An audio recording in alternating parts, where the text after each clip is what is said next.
Ok,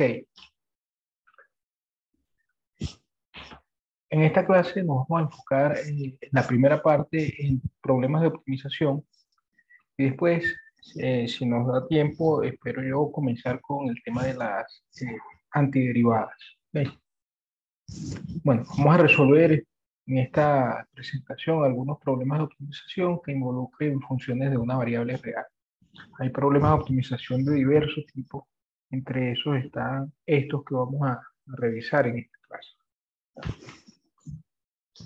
Necesitamos conocer esencialmente el teorema del máximo y mínimo de Weierstrass, por supuesto, funciones de una variable real, continuidad y derivabilidad, las reglas de derivación, porque vamos a calcular derivadas de funciones inversas implícitas, porque puede ser que aparezca alguna de esas derivadas o alguna de esas funciones. Eh, Funciones monótonas, los criterios para ver eso, el concepto, la definición de puntos críticos, de máximos, mínimos locales y globales. Y también eh, por el hecho de que vamos a estudiar también algunos problemas en donde la función f es continua en un intervalo cerrado, vamos a necesitar el método del intervalo cerrado, la prueba del intervalo cerrado, como le llamé. Ok, bueno, este es el pequeño recordatorio sobre la definición de máximo, mínimo global y absoluto, o absoluto, el teorema de máximo y mínimo de Weierstrass, el teorema de Fermat para mínimos máximos locales, puntos críticos y método del intervalo cerrado. El método del intervalo cerrado, recuerden que lo que hacíamos era lo siguiente: si teníamos una función f sobre un intervalo cerrado AB, entonces esa f, según el teorema del máximo y mínimo de Weierstrass, alcanza el máximo y el mínimo dentro de ese intervalo. Ahora, el máximo y mínimo absoluto.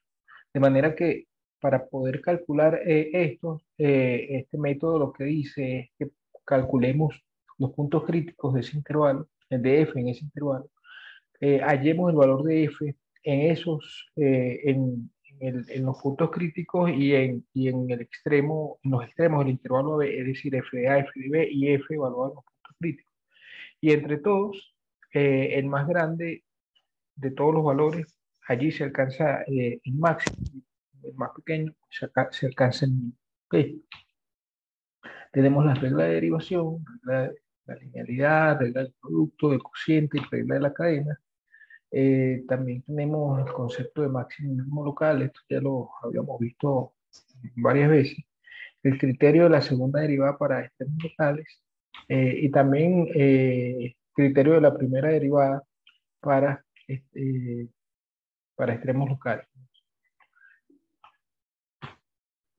Entonces, lo que vamos a hacer para resolver los problemas de optimización es lo siguiente. Nos dan un enunciado, ¿sí? Este enunciado básicamente hay que traducirlo al lenguaje matemático y resolver el problema allí.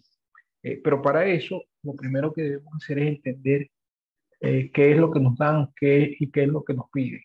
Para eso hay que comprender bien la situación. ¿Ok? Y ese va a ser nuestro primer paso, porque a partir de allí todo lo demás se construye a partir de la comprensión de ese problema. ¿Ok? El paso 2 es, en la medida en que sea posible, hacer un dibujo o diagrama del problema y asignar nombres o variables a las cantidades representativas del problema. Es decir, si el problema habla de áreas, por ejemplo, el área usualmente se calcula eh, usando ciertas longitudes de la figura que uno tiene. ¿Okay? Entonces, a estas longitudes uno le tiene que ponerle un nombre. También la función área como tal, uno debería llamarle de alguna manera. Si estamos hablando de un volumen, también. Si estamos hablando de una función en la que se pide maximizar una ganancia o maximizar o minimizar un costo, etcétera. Entonces, a esas cosas hay que ponerle nombre. ¿Ok? Porque digamos que son los objetos que vamos a manipular después. Establecer las relaciones, o las relaciones, puede haber más de una, que hay entre las variables introducidas en el paso anterior. Una vez que uno pone los nombres a las variables, el mismo problema en el enunciado debe decir qué relación hay entre ellas.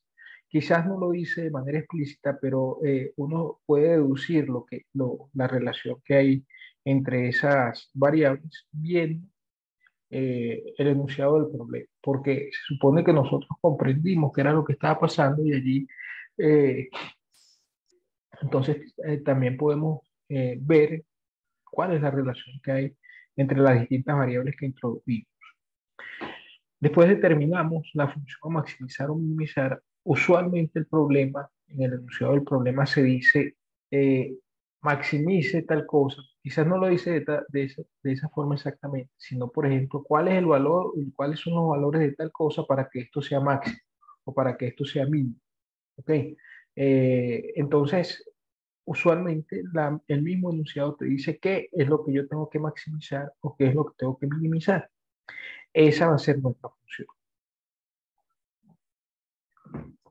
Y además, cuando uno establece cuál es la función a maximizar o minimizar, las relaciones que obtuvimos, o las relaciones que obtuvimos en el paso anterior, nos permiten escribir esa función en términos de una sola variable, como vamos a ver en los ejemplos. Establecemos como paso 5 el conjunto en el que esta función está restringida, ¿ok? Porque, bueno, en realidad sí, nosotros queremos maximizar o minimizar una función, pero queremos hacerlo dentro, bajo una cierta restricción, ¿ok? No es que vamos a tener unos recursos ilimitados.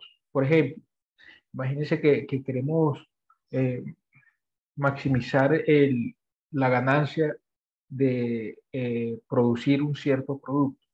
Bueno, hay una cantidad limitada de material para producir ese objeto, lo que sea. ¿Ok? Y entonces, no es que la cantidad de productos que yo voy a producir es infinita y tampoco la cantidad de material que voy a tener para producirlo va a ser infinita, sino que más bien va a estar restringida dentro de un cierto conjunto. Eso es a lo que me estoy refiriendo acá en el paso 5 al decir que establezcamos el conjunto al que la función a maximizar o minimizar está restringida, porque pues no es usual que el conjunto sea todos los números reales. No es usual que eh, la, los recursos con los que contemos sean infinitos, sino que más bien estén restringidos a un cierto conjunto, a un cierto intervalo. ¿Ok? O quizás a un número de algún intervalo. No sé, puede ser así. Ok. Entonces, pues bien, una vez que tenemos todo eso determinado, establecido, aplicamos las técnicas de máximo y mínimo usando la derivada. ¿Qué quiere decir eso? Bueno, calculamos la derivada de la función, ¿verdad?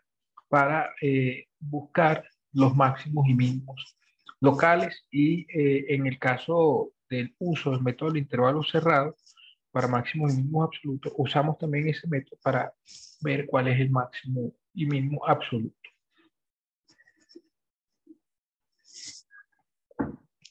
Como primer ejemplo, tenemos esta situación. Un granjero tiene 2.400 metros de cerca y desea cercar un campo rectangular que limita con un río recto. No necesita cercar a lo largo del río. ¿Cuáles son las dimensiones del campo que tiene el área más grande? Pues bien, lo primero es entender que en el campo que vamos a cercar o que el granjero quiere cercar, ese campo tiene una cierta forma, es rectangular, sí, eso es lo que dice acá, es un campo de una forma particular, de manera que en el siguiente paso, cuando yo vaya a dibujar la situación en la que estoy, tengo que dibujar un rectángulo. ¿Ok? Pero por otro lado, en uno de los lados de ese rectángulo hay un río recto, que es lo que está pasando en esta figura, ¿no? Y a lo largo de ese río no debe cercarse el campo. Eso significa que de ese rectángulo que vamos a cercar, eh, hay solo 3 lados que tienen cerca. Un cuarto lado, el que está del lado del río, no tiene cerca. ¿Ok? ¿Cuáles son las dimensiones del campo de área más grande? Fíjense que allí me están preguntando, la pregunta es con respecto a las dimensiones, pero ¿qué hacen del el área de este rectángulo lo más grande posible? Y eso significa que la función que vamos a maximizar es la función área. Es lo que yo les estaba diciendo hace un rato. Usualmente el enunciado dice qué función es la que vamos a maximizar o minimizar. Quizás no de manera completamente explícita, pero vaya que lo dice con bastante claridad. Ok, entonces tenemos, esa es la situación. Un rectángulo, un campo rectangular que va a estar cercado únicamente por tres lados. ¿Ok? Entonces, vamos al siguiente paso. El siguiente paso, ya digamos que entendimos relativamente bien la situación. Ese es el paso 1. Vamos al paso 2. Bueno, permítame leer lo que dice acá en el paso 1. Debemos entender la situación. Tenemos un terreno y además la cantidad de cerca es 2.400 metros cerca. eh, que nos servirán para rodear el terreno de forma rectangular, la forma que tiene el terreno es rectangular, de manera que con esta cerca podamos cubrir solo tres lados del rectángulo. Es lo que estaba comentando hace un momento, ya que el cuarto lado estará cubierto por el río, estará, digamos, colindando con el río, no va a necesitar cerca. Porque, bueno, en principio uno pensaría que por ahí no se van a meter intrusos, digamos así. No es la realidad, pero bueno, vamos a pensar, eso es lo que quiere hacer el granjero y respetamos la decisión que tiene. Okay, simplemente vamos a trabajar en función de los requisitos para la construcción de ese cercado. Ok, entonces, como paso 2, decíamos en la lista de pasos, vamos a hacer un dibujo o diagrama. ¿Sí? Entonces, la situación la ilustramos mediante la siguiente figura. En esta figura tenemos el rectángulo. Uno de los lados del rectángulo está del lado del río. Entonces, la cantidad de cerca que vamos a usar va a consistir solamente, o la cantidad de cerca va a cubrir solamente este lado y este lado del río. ¿Sí? No va a cubrir la parte del río, no, del campo rectangular. No va a cubrir la parte del río.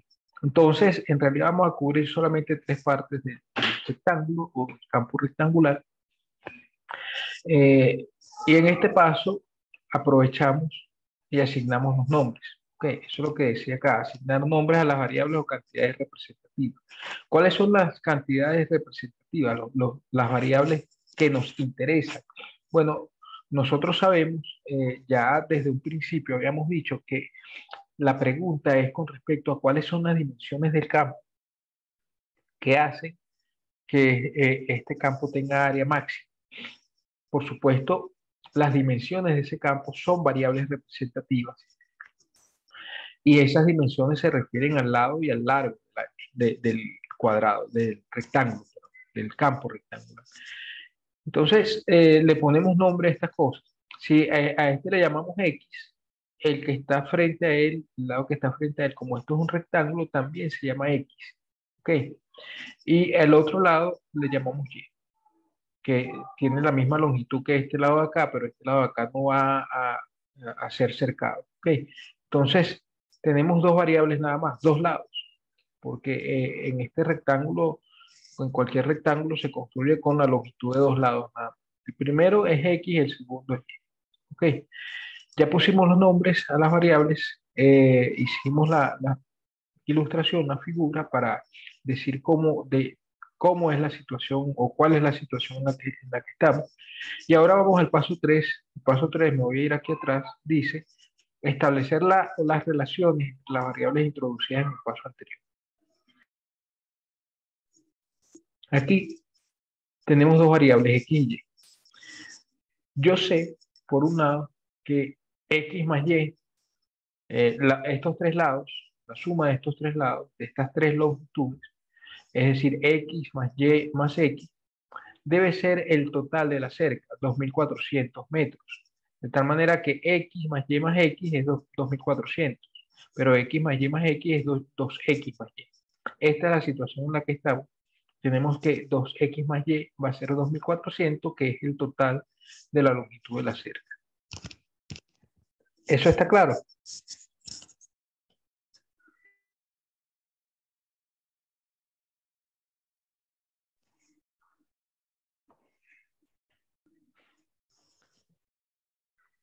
Bien, a partir de acá, de esta igualdad, obtenemos que y se escribe de esta manera, simplemente con un despeje sencillo, ¿no? Eso establece la relación, en este caso una sola relación, esta que encerré en el recuadro azul, entre x y y. Ahora, el paso 4, déjenme devolverme aquí a la lista, el paso 4 es determinar la función a maximizar o minimizar. ¿Ok? Para determinar la función a maximizar, en este caso es a maximizar, porque lo que queremos hallar las dimensiones del campo que hacen el área, que hacen que yo tenga el área máxima posible. Entonces, de aquí que debamos maximizar el área de este campo rectangular. Eso es lo que debemos hacer. Y esa área, como bien sabemos, se calcula como el producto de un lado por el otro. Porque como es un rectángulo, entonces el producto de x por y da el área de este rectángulo. Entonces, esa va a ser mi área. Pero noten ustedes que hasta este punto, aquí en este punto, el área está expresada en términos de dos variables, la variable x y la variable y. Nosotros estamos trabajando con funciones de una sola variable. ¿Okay? Entonces, para eliminar una de las variables y dejar esto expresado en términos de una sola variable, lo que hacemos es usar la relación que obtuvimos antes. Por eso el paso 3 consiste en determinar la relación que hay entre las variables, porque al determinar esa relación o las relaciones que hay entre, si hubiera más variables, lo que ocurre es que uno puede sustituir esta expresión que obtuvo en ese paso 3 acá, para poder escribir la función a maximizar en este caso, como una función de una sola variable. Fíjense ustedes que acá va a quedar, el área va a ser x, que es este que está acá, por y. Y y es 2.400 menos 2x, porque eso habíamos visto antes. Y es igual a 2.400 menos 2x. Ok, eso ya lo habíamos visto. Entonces, lo que hacemos es sustituir el valor de este y que está acá, aquí. Eso al desarrollarse, okay, por supuesto nos da 2.400x menos 2x cuadrado. Ok, tenemos esta función, esa es nuestra función a maximizar. Ok, noten ustedes una cosa, solo para, ya vamos a ver quién es el máximo de todo esto, pero solo para que se vea que efectivamente que vamos en el camino correcto. Esta función que está acá es la función, es un polinomio cuadrático, ¿sí? Ese polinomio cuadrático tiene coeficiente de x cuadrado negativo. El coeficiente de x cuadrado es menos 2. Entonces, nosotros sabemos que cualquier polinomio cuadrático, ¿sí?, que tiene coeficiente de x cuadrado negativo es una parábola que abre hacia abajo. Y por ser una parábola que abre hacia abajo, entonces esa parábola efectivamente va a tener un máximo. ¿Okay? Ese máximo es el que vamos a buscar. Bien, entonces una vez que tenemos establecido, eso era solo como un comentario, no, en realidad no era necesario decirlo, pero como un comentario para dejar en evidencia, digamos, que vamos por buen camino. El paso 5 dice establecer el conjunto en el que la función está restringida. Okay, uno no tiene recursos ilimitados. Fíjense que los recursos que tenemos acá son los 2.400 metros de cerca. No hay recursos ilimitados. ¿ok? Por lo que entonces necesitamos decir cuál es la restricción a la que está sometida X, ¿ok? Y a la que está sometida Y también, pero en realidad nos va a interesar la restricción a la que está sometida X solamente, porque esta función está en términos de X. Sin embargo, eh, no podemos desechar así nada más la restricción para Y. ¿Ok? Bueno, vamos a ver. Acá tenemos en primer lugar, o sea, lo que queremos saber es en qué intervalo o en qué intervalos está X. ¿Ok? Eso es lo que queremos saber. Para eso, lo primero que debemos notar es que X tiene que ser mayor o igual que 0. Y X tiene que ser mayor o igual que 0 porque X es la longitud de uno de los lados, ¿sí? Y cualquier longitud es mayor o igual que 0. Entonces, establecemos ya una primera restricción para X. X no puede ser negativo, tiene que ser mayor o igual que 0. ¿Ok? Por esa misma razón, por el hecho de que la otra longitud, que es Y, también es una longitud, entonces por esa misma razón Y es mayor o igual que 0. Pero con respecto a Y, yo tengo una forma distinta de escribir Y. A Y lo escribo como 2400 menos 2X, porque fíjense, en esta relación tengo Y igual a 2400 menos 2X. Eso lo escribo acá. En lugar de escribir Y, pues coloco aquí 2400 menos 2X mayor o igual que 0. Y de aquí se despeja X. El 2X pasa a la izquierda sumando y después el 2 pasa dividiendo y resulta que X es menor o igual que 1200. Esto va a significar entonces que el X va a estar entre 0 y 1200. Va a ser mayor o igual que 0, pues fue la primera condición, la primera restricción que obtuvimos, y menor o igual que 1200. Ok, eso quiere decir que X está en este intervalo. ¿Estamos de acuerdo con esto? ¿Hay alguna duda?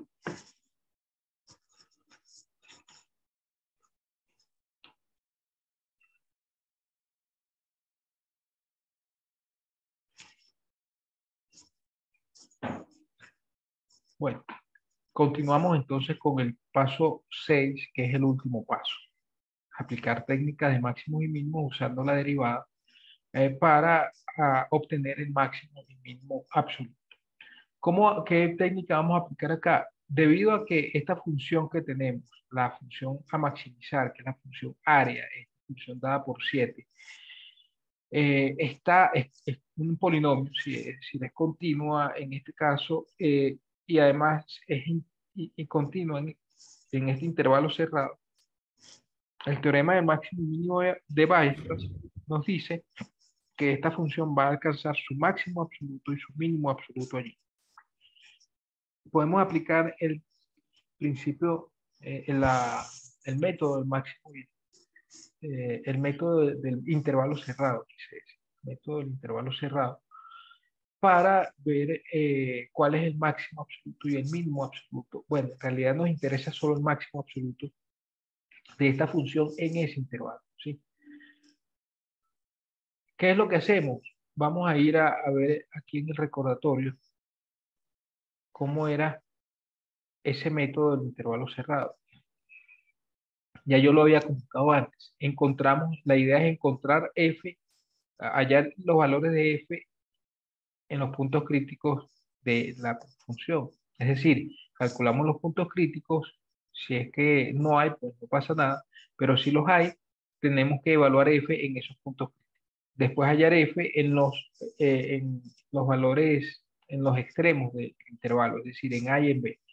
Y comparamos todos esos valores que calculamos y el más grande va a ser el máximo absoluto, el más pequeño el mínimo absoluto. Eso es lo que vamos a hacer acá. Calculamos primero los puntos críticos de la función A. ¿Ok?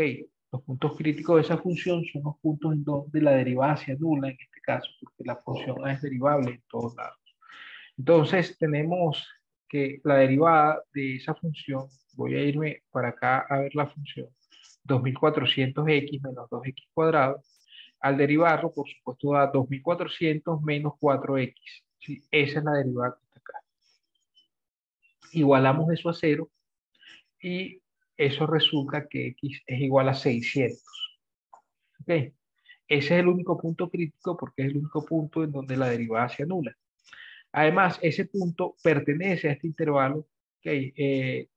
Por lo que lo voy a considerar, va a ser un punto a ser considerado. Ok, si ese punto no perteneciera al intervalo en el que estoy restringiendo a la función, entonces lo desechamos. Ok, pero como sí pertenece, lo vamos a considerar para nuestro estudio posterior. Ahora, ¿qué es lo que nos dice el método del intervalo cerrado después? Bueno, ya calculo el punto crítico, evalúo la función en ese punto crítico y en los extremos del intervalo. Es decir, lo voy a evaluar en 600, en 0 y en 1200, que son estos tres puntos que están acá, 0, 600 y 1200. Al hacer esa evaluación, fíjense que cuando usted evalúa, si usted toma esta función, ¿sí? Esta función que está acá y calcula a de 0,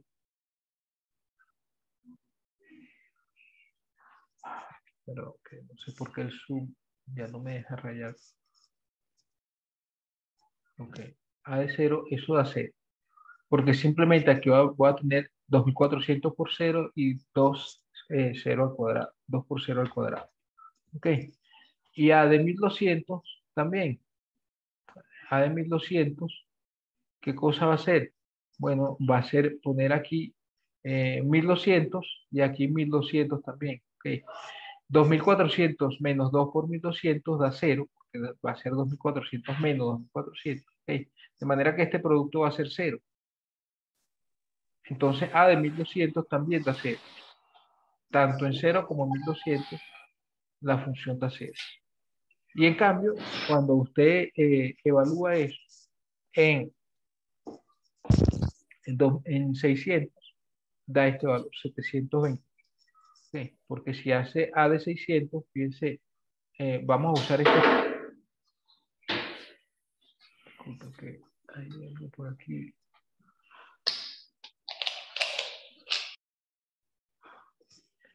Ok.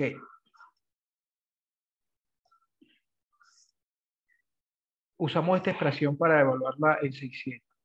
Eso va a ser 600 multiplicado por 2400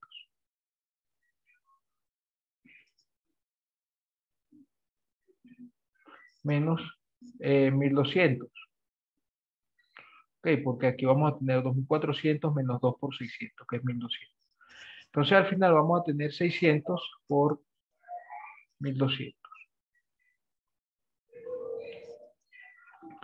El 6 por 12 da 60, 72, ¿verdad?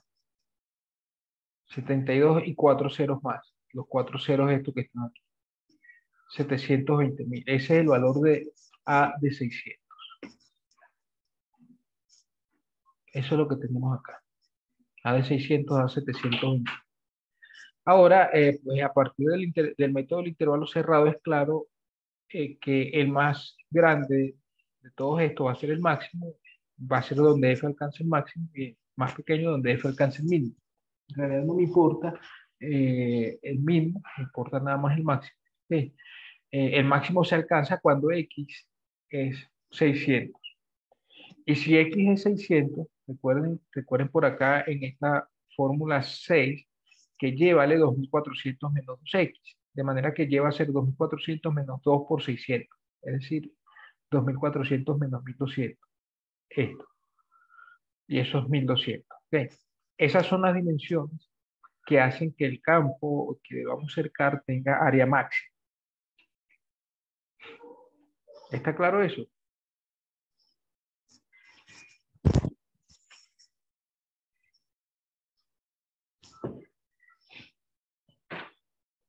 Si está claro.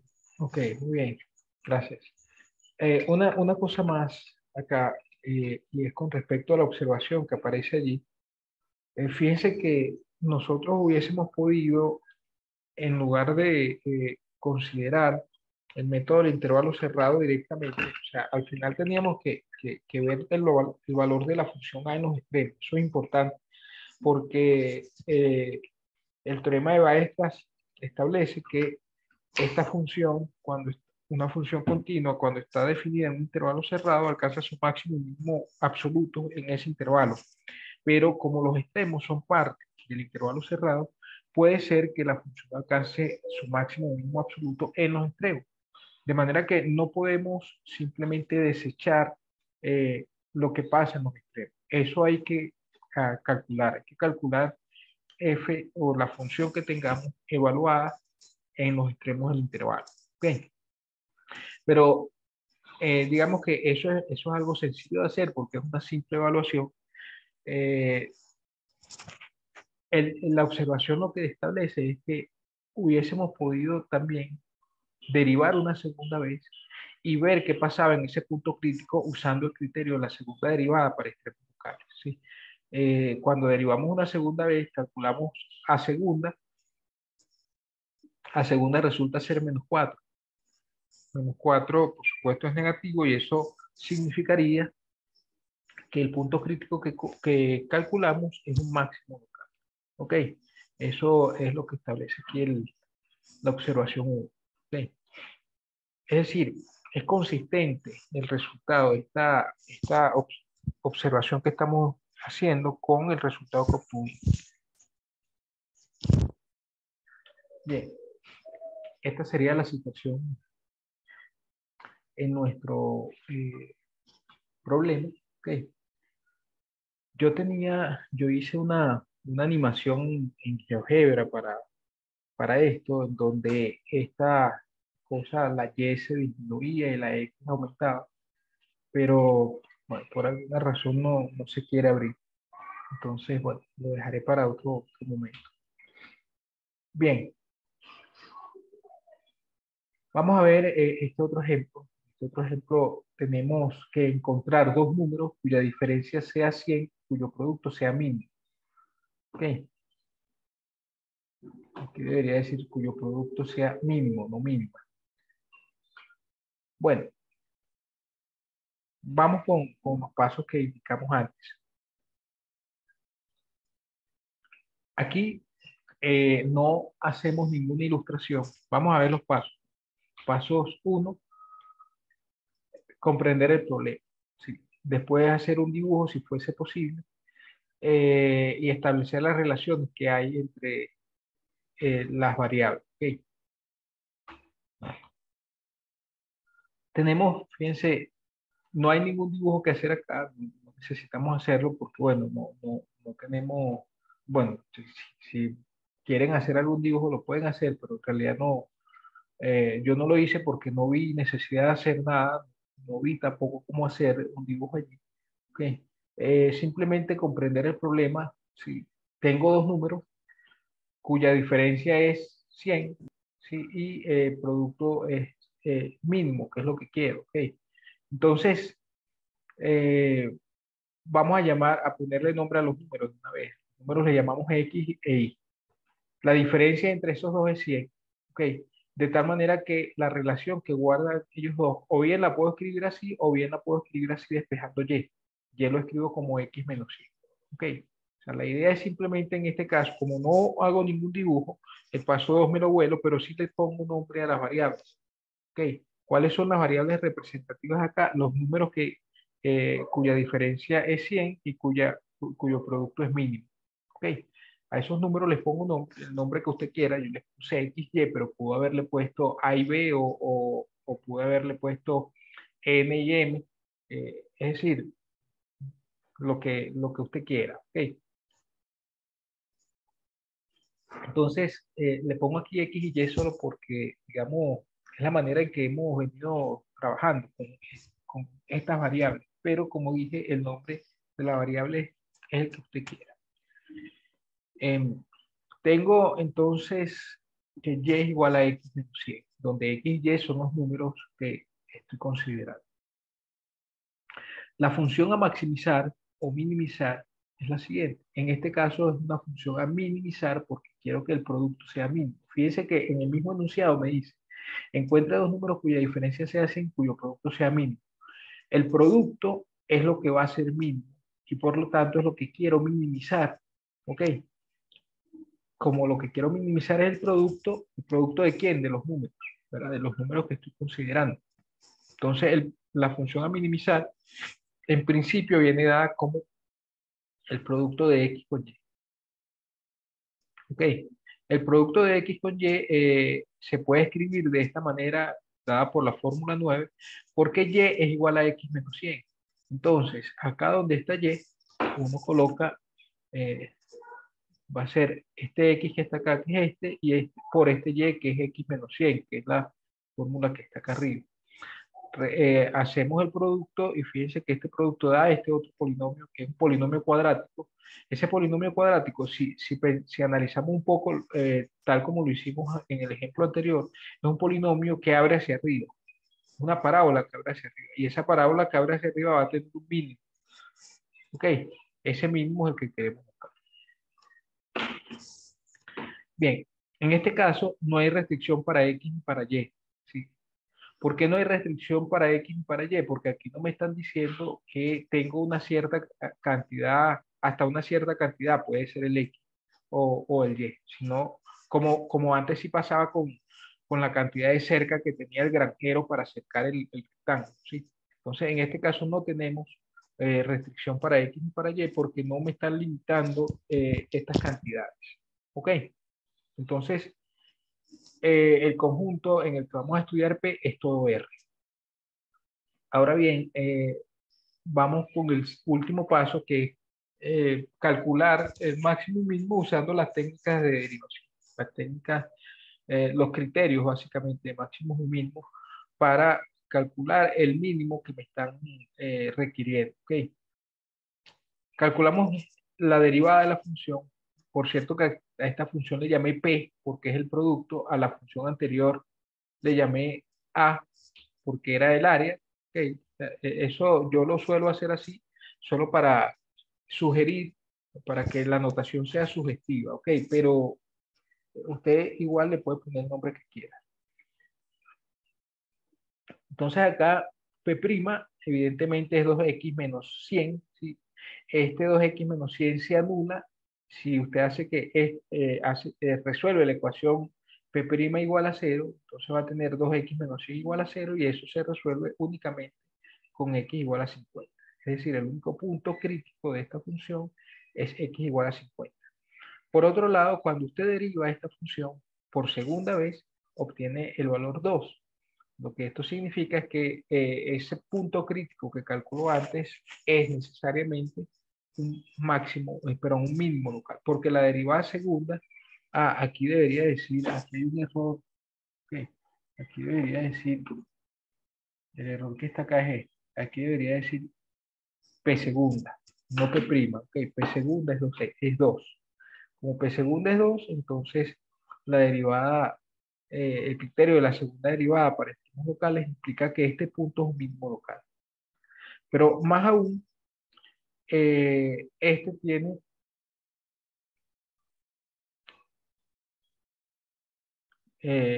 solamente este valor como mínimo, porque nosotros sabemos que si hubiese otro mínimo, ese otro mínimo local debería ser un punto crítico, pero no hay más puntos críticos. El único punto es x igual a 50, el único punto crítico. De manera que no hay más mínimos que el mínimo local se obtiene y va a ser el mínimo. Recuerdan que dibujé la parábola esa que abre hacia arriba.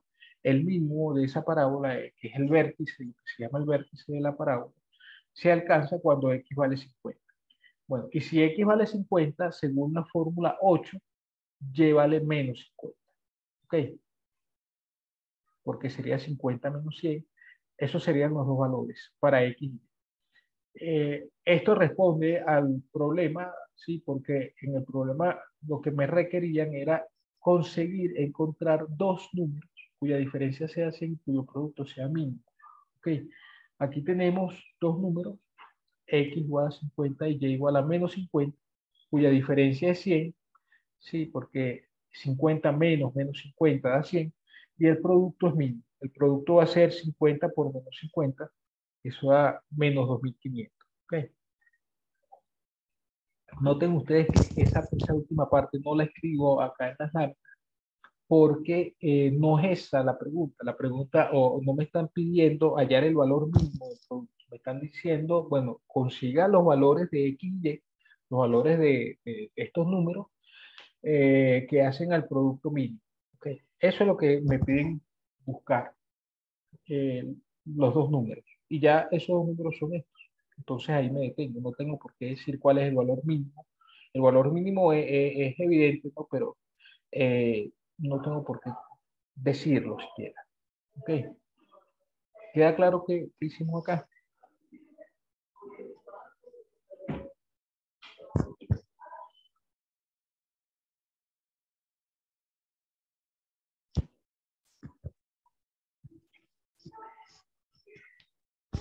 ¿Alguna pregunta tiene? ¿O está claro? No, profe, está todo claro. Gracias. Bueno, seguimos con este ejemplo 3. Este ejemplo 3, bueno, lamentablemente yo no sé qué pasó con ese archivo de GeoGebra que no quiso abrir, pero todo esto yo lo hice allí, e hice unas animaciones para mostrar cómo era, que iba moviéndose los puntos, las figuras, bueno, para tener una mejor idea. Pero lamentablemente no sé qué pasó, que no se guardó bien, no sé, que no se abre bien. Ok, en algún momento lo hago otra vez y posiblemente quizás en el canal de YouTube o en el grupo de Facebook, en la página de Facebook, vean esas animaciones para que, bueno, ya estará a destiempo, digamos. Me hubiese gustado mostrárselas acá, pero eh, no sé qué pasó allí con ese archivo. Bueno, lo que sea, vamos a tratar de ver, por lo menos con las ilustraciones que tenemos acá, tratar de entender el problema lo mejor posible. Bien, nos piden hallar en este problema 3, ejemplo 3, hallar los puntos sobre esta elipse.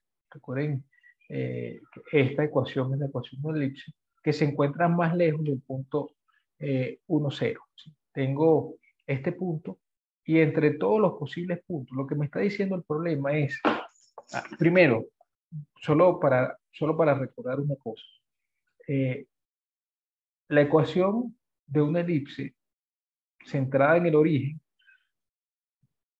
de semiejes A y B, seguramente ustedes ya la conocen, es esta. ¿Ok? Esa es la ecuación de una elipse centrada en el origen de semiejes A y B. Cuando A es más grande que B, la elipse va a estar así acostada. Si A es más grande que B. ¿Ok? Pero cuando es al revés, la elipse va a estar así como parada, como vertical. ¿Ok? Va a estar una cosa así. Eso es el caso en el que A es menor que B. Esa es la situación en la que estamos acá, porque si ustedes se dan cuenta, esto que está acá, ¿qué es? Eso que está ahí no es más que, eh, si yo divido todo el mundo entre 4, va a tener x cuadrado sobre 1 al cuadrado, sí, esto no es un 12, sino un 1 al cuadrado, más y cuadrado sobre 4.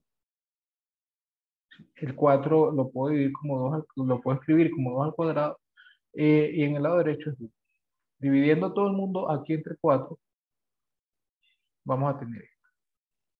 Eso quiere decir que A es 1 y B es 2. Por lo tanto, la elipse efectivamente va a estar así, ¿ok? Como parada en lugar de acostada. Esa es la situación en la que estamos acá. Eso quiere decir, bueno, aunque eso no está aquí en la gráfica, este punto que está acá es el punto 2. ¿Ok? Este punto que está acá es el punto menos 2. Eh,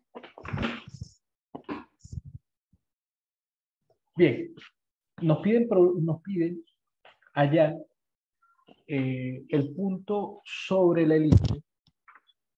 Ya yo sé, esta es mi elipse. Déjenme ver si yo les puedo mostrar eso en GeoGebra. Por lo menos, sé que no. Voy a abrir aquí el GeoGebra y a construir ese elipse.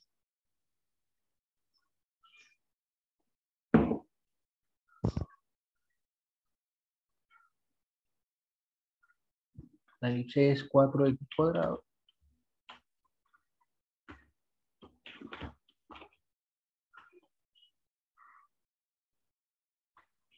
más y cuadrado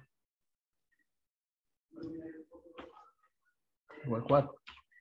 Es esta elipse que está acá.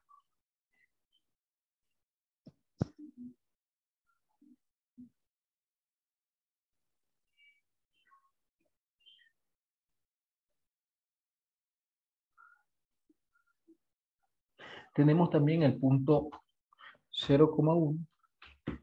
No era 0,1, era 1,0, pero este punto que está acá. Y tenemos un punto cualquiera sobre la elipse. Los puntos sobre la elipse van a ser de esta forma. Van a ser de la forma, bueno, fíjense que si yo tengo un punto, digamos, la coordenada A sobre la elipse, ¿cómo sería? Vamos a graficar solamente los puntos que están por arriba. Déjeme hacer una cosa, solo para dejar claro qué es lo que voy a hacer acá en GeoGebra. Fíjense, tengo esta ecuación. Este es 4x cuadrado más y cuadrado igual a 4. Si yo despejo y de esa ecuación, bueno, primero despejo y cuadrado y va a ser así.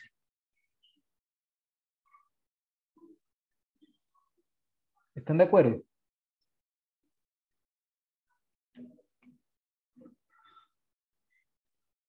Despejamos y cuadrado y el 4x cuadrado pasa restando al otro lado. Tomamos raíces y cuando tomamos raíces van a haber dos posibilidades. Más o menos la raíz de 4 menos x, 4 menos 4x cuadrado. ¿Okay? Entonces, eso quiere decir que si yo tomo una coordenada x, a la coordenada x, digamos, llamo al punto de esta forma, a, b. Si el punto b, si está por arriba, si está por aquí arriba, entonces voy a tomar la raíz positiva y si está por abajo, tomo la raíz negativa.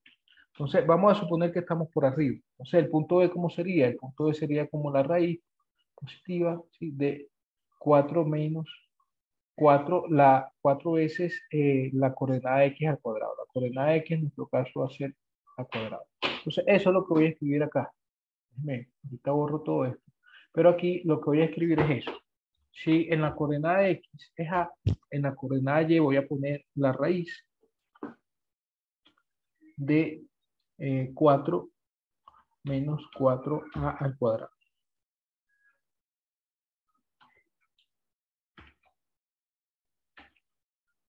Así. Ok. Vamos a ver, aquí va a ser, déjenme poner esto, 0 y 1.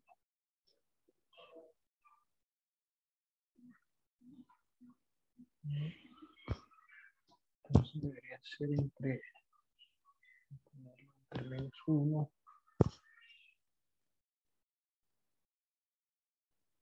Voy a poner así, menos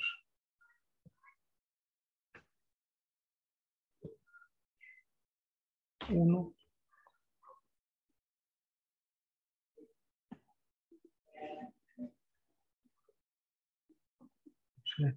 ¿Cómo puedo ponerlo? Ya. Voy a ponerle aquí un menos, solo para que comience, lo que quiero es que comience en este punto. Fíjense,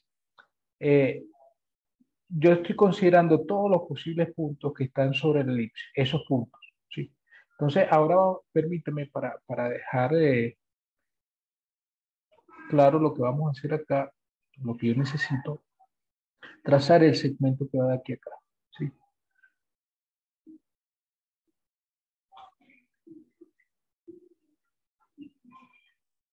Y entonces, fíjense cómo es ese segmento. Ese segmento tiene una cierta longitud y conforme se va alejando, miren que ahí va alejando, va haciéndose más largo, pero después viene a hacerse un poco más corto. ¿Se dan cuenta? Es decir, la idea de este problema es que entre todos los posibles puntos que están sobre la elipse, yo escoja aquel que está a una distancia máxima del punto A, del punto 1,0. Okay. Eso es lo que está diciéndome, que entre todos los puntos escoja el que está más alejado. Entre todos los puntos que están sobre la elipse, escoja el que está más alejado de el punto 1,0. Eso es lo que está pasando. Ok. Entonces, ¿cuál es la idea para resolver este problema? La idea para resolver el problema es, bien, tengo mi elipse. Yo sé que cada punto sobre la elipse lo voy a poder escribir de la forma X, Y. Ok. Cada punto sobre la elipse está escrito de esa forma. ¿Cómo se calcula?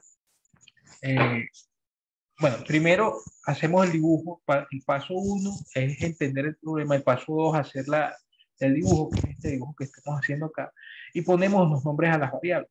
Aquí, digamos que el punto que voy a considerar sobre el elipse, el punto lo llamo Q y ese punto tiene coordenadas X y Y. ¿Ok? Ese sería el paso 2. Hacer el dibujo y ponerle nombre a la variable. En este caso, la variable que me interesa es las variables X y Y, ¿okay? Que son las variables del punto, porque conforme uno se va moviendo por la elipse, el punto va cambiando de coordenadas, ¿sí? Las coordenadas X y Y van cambiando.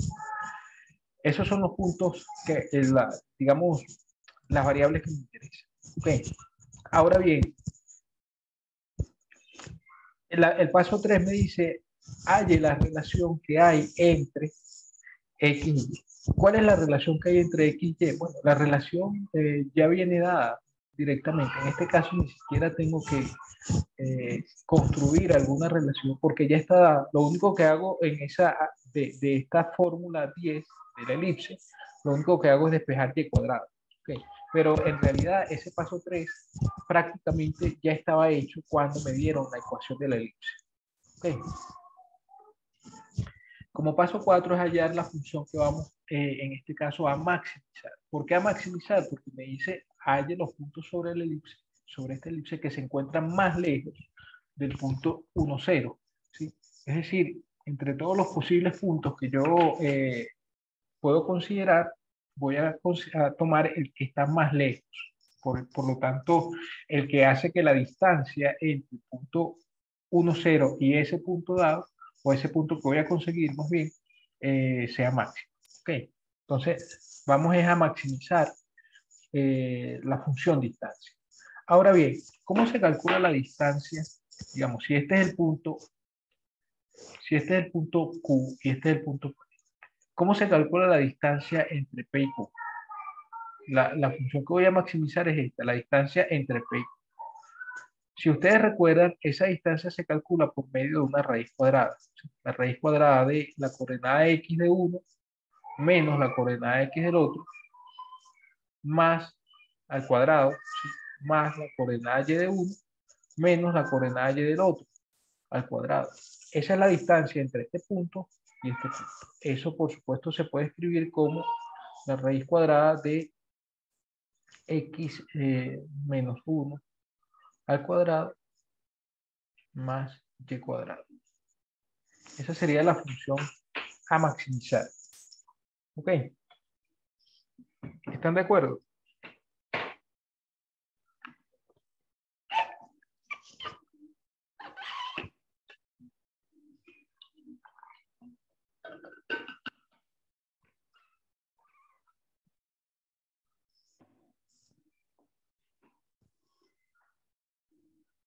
Bien. Ahora, una observación antes de hacer el cálculo de maximizar la distancia. Fíjense, esta es la función a maximizar, la distancia entre P y Q. Esa es la función que debemos maximizar. Esa distancia, como vimos, se calcula de esta manera, con esta raíz cuadrada de X menos 1 al cuadrado más Y cuadrado. Pero además, este Y cuadrado, según la fórmula 11, Y cuadrado se escribe como 4 menos X cuadrado. Si usted sustituye eso aquí, donde está Y cuadrado, sustituimos 4 menos X cuadrado. ¿Sí? Esta es mi función a maximizar. Una función, noten ustedes que es una función que depende solo de una variable, de la variable X. ¿Okay?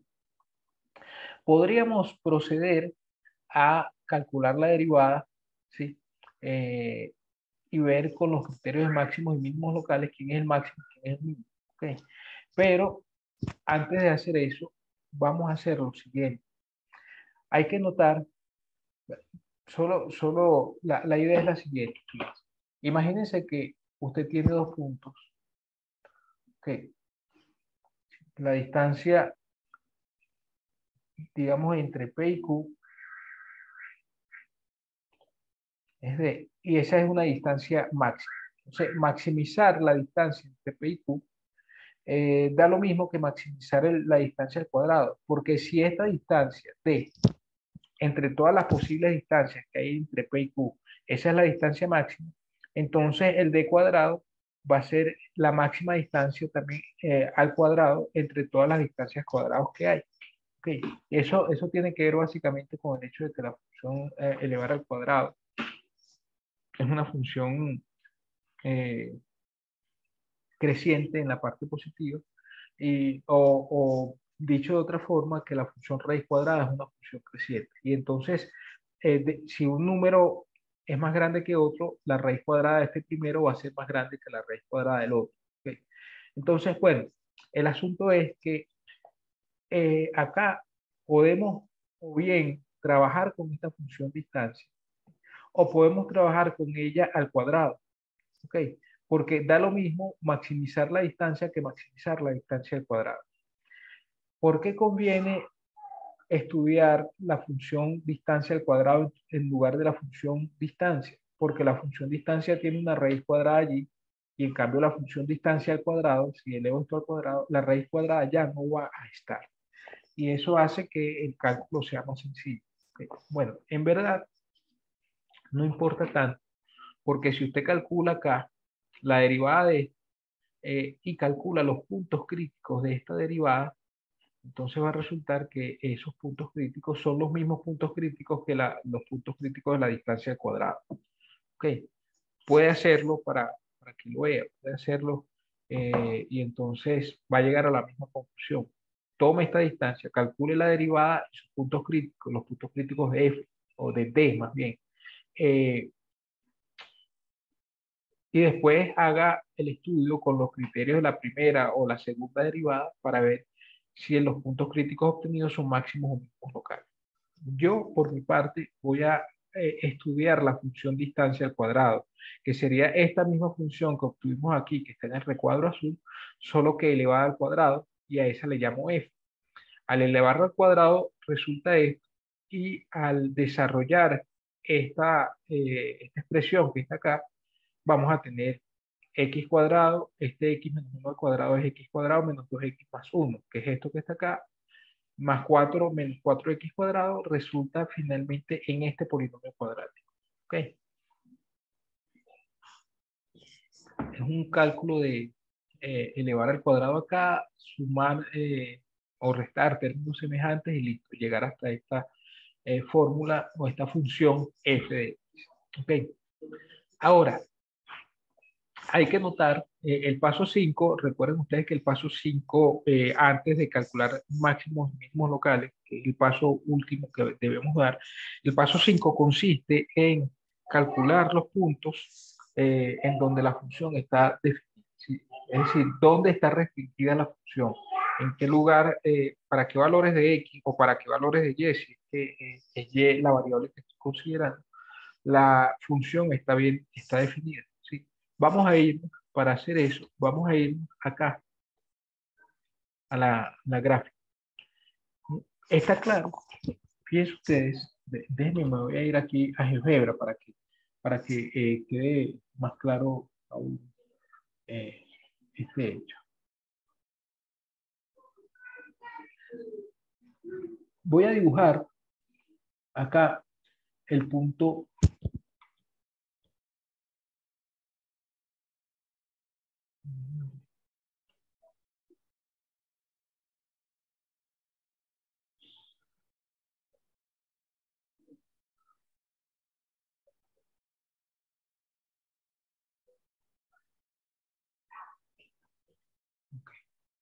voy a dibujar el punto menos A, C.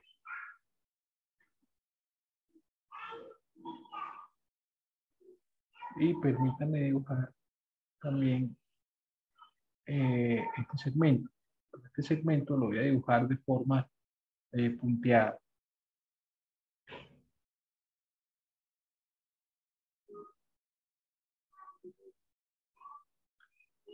Este punto que está acá,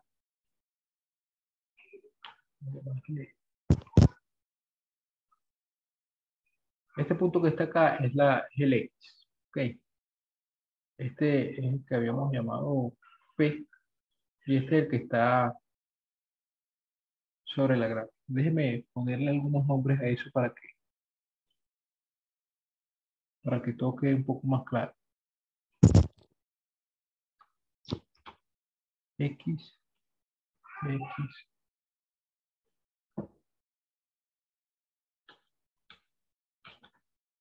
Sería Q.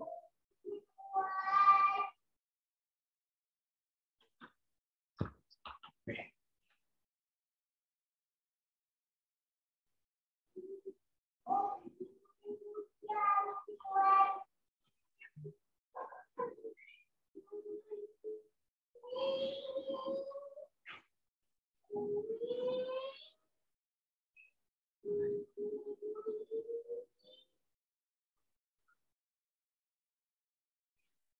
Bien, ahora creo que va a quedar un poco más claro.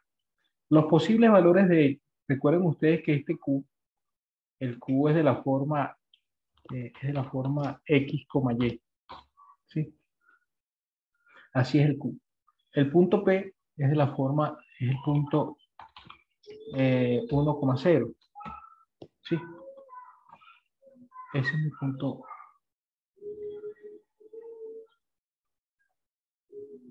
el punto P. Entonces, fíjense lo que va pasando, ¿no? O lo que va a pasar acá.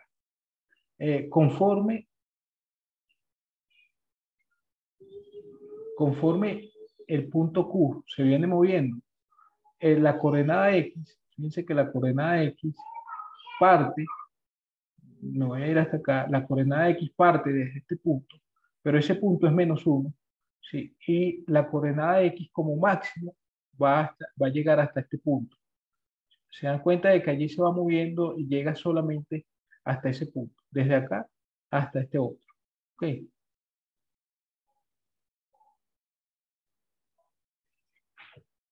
Sí, hasta allí. Esto es lo que hace.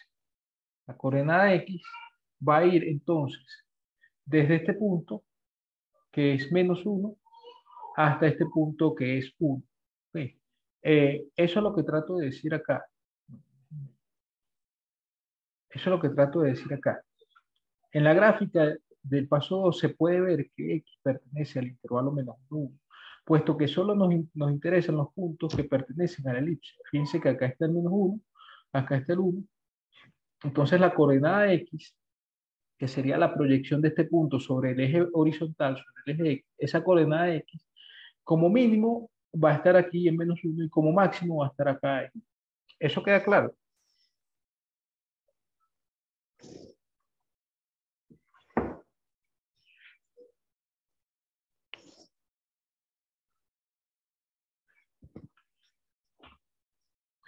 Bueno, entonces ese es el intervalo en el que está definida la función D y la función F también. Bueno, en realidad la función F está definida como un polinomio, está definida en todos los reales, pero me interesa únicamente lo que pasa aquí. Bien, en este último paso, lo que hacemos es calcular el paso 6, lo que hacemos es calcular los puntos críticos de la función dada, la función que iba a maximizar. En el caso que yo estaba considerando es la función distancia al cuadrado, que llamé f. ¿Okay? Calcular los puntos críticos y usar el método del intervalo cerrado para ver quién es el más grande y quién es el más pequeño. ¿Okay? Ahora, calculamos el punto crítico derivando f.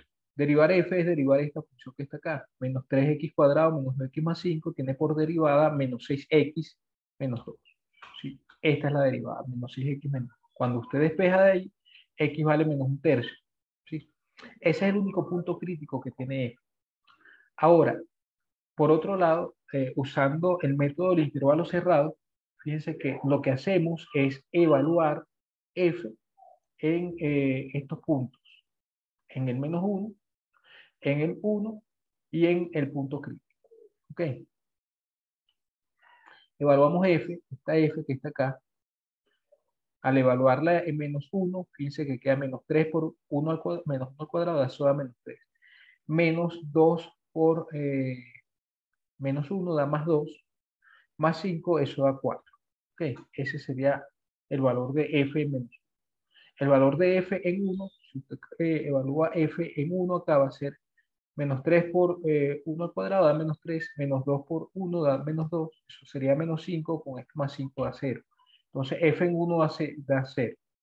Y hace el mismo cálculo para f en -1/3, f menos 1/3 va a ser -3 por -1/3 al cuadrado, -2 por -1/3, +5. Eso da 16 tercios. Ok, saca la cuenta y ve acá 16 tercios. El método de intervalo cerrado me dice entonces que como estos son los únicos tres candidatos, máximos y mínimos absolutos, está claro que el máximo se alcanza en -1/3 porque allí obtenemos que f vale 16 tercios, que es el más grande entre estos tres valores que están en recuadros negros. ¿Sí? 0, 4 y 16 tercios, el más grande de los tres es 16 tercios. ¿Ok? Entonces el máximo se alcanza cuando x vale -1/3. ¿Ok? Cuando x vale -1/3, fíjense que es donde se alcanza el máximo valor. Y por lo tanto, cuando x vale -1/3 es donde tenemos la distancia máxima. ¿Ok? Ahora, no ha terminado la resolución del problema porque me piden hallar los puntos sobre la elipse en donde se obtiene la distancia máxima. Fíjense una cosa, ¿no? Esta elipse es simétrica con respecto al eje Y, de manera que cuando x vale -1/3 voy a tener un punto por acá arriba y otro punto por acá abajo. Esos son mis dos puntos que debo calcular. Entonces tenemos, usando este valor en 11, usando este valor acá, podemos obtener, ya sabemos que la coordenada X del punto Q es -1/3. Vamos a obtener la coordenada Y del punto Q. La coordenada Y se obtiene sustituyendo en esta igualdad, en la igualdad 11, el valor de X igual a -1/3. Si sustituye eso aquí, obtiene Y cuadrado y de allí puede despejar Y. Fíjense que al despejarse Y va a ser más o menos la raíz de esto. Sustituimos acá donde está X en -1/3, hacemos la cuenta, ¿sí? Y queda así. Estos son los dos valores, más 4 tercios de raíz de 2 o menos 4 tercios de raíz de 2. Esos son los dos puntos que tenemos sobre la elipse, cuya distancia hasta P es la máxima posible. ¿Ok? Son estos dos puntos. ¿Queda claro esto?